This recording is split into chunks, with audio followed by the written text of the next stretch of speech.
Sa ngayon, kasalukuyan kaming nagkakandak ng aming tinatawag na medical mission, which is nagbibigay po kami ng free blood sugar at saka glucose test, at saka free uric acid test, at saka free blood pressure test dito sa St. Joseph Church. Itong St. Joseph Church kasi kabombo, ito yung bali Catholic Church ito. So every holiday ng ating mga kababayang OFW ay dito sila palaging nagpupunta para magkaroon ng misa, no? At ayun nga, sinasamantala natin ang pagkakataon na mabigyan sila ng konting serbisyo galing sa aming organization, which we call it the Bagong Bayani Hong Kong Sandigan Eagles Club under the Fraternal Order of Eagles, Philippine Eagles. Yun po, at kasalukuyan. Yes, sir. Sir Marlon, kamusta yung mga OFW natin dyan? Siguro madami na ang mga nagsisitungo dyan dahil karamihan talagang day off ng ating mga kababayan, Sir Marlon. Natutuwa naman sila, Bombo Oliver, dahil madalang itong pagkakataon na magkaroon sila ng free sugar glucose test at free uric acid test, dahil alam mo naman na medyo mahal ang pagpapa-examine ng ganon. Pero gaya nga ng sinabi ko, dahil sa aming club, yung Bagong Bayani Sandigan Eagles Club, meron po kaming modest fund. Ibig sabihin, meron kaming sariling pondo na galing sa aming monthly dues kung saan namin kinukuha yung aming mga binibigay na serbisyo. Sa ngayon, andito kami at magdadalawang oras na kami nagbibigay ng serbisyo. Siguro naka 150 na kami na individual more or less, dahil walang tigil. Walang tigil po yung aming ginagawang mission.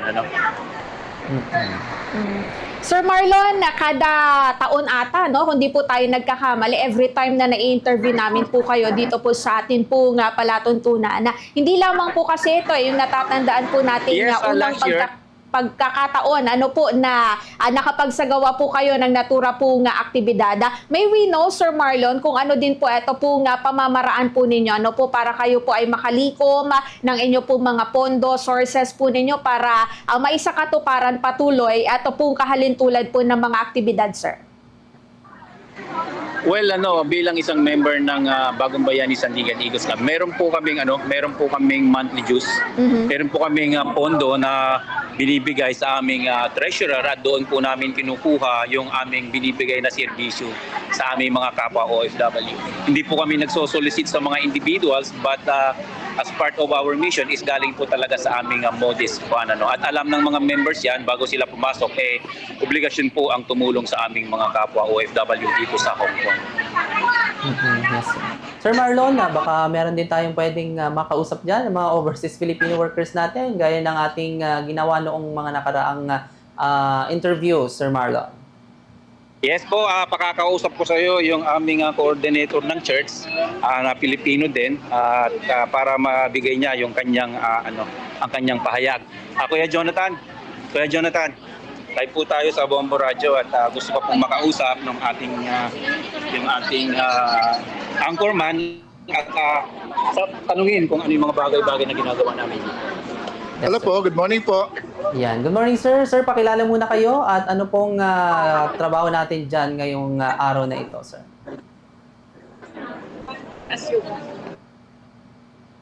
Okay. Yeah. May mission sila ngayon. Actually, last year, meron silang ginawang mission. Medical mission dito sa St. Joseph Club for all the Filipino overseas worker. So, ngayon, this is the second time. And so far, nag-request din ako kay Father kung pwede monthly sila makapagbigay ng medical mission dito sa St. Joseph Church. And we are so glad and happy that this community, this group, is always helping our kababayans here. Yes, sir. Sir, may mga ibang lahi din po ba na nandyan or OFW lang natin?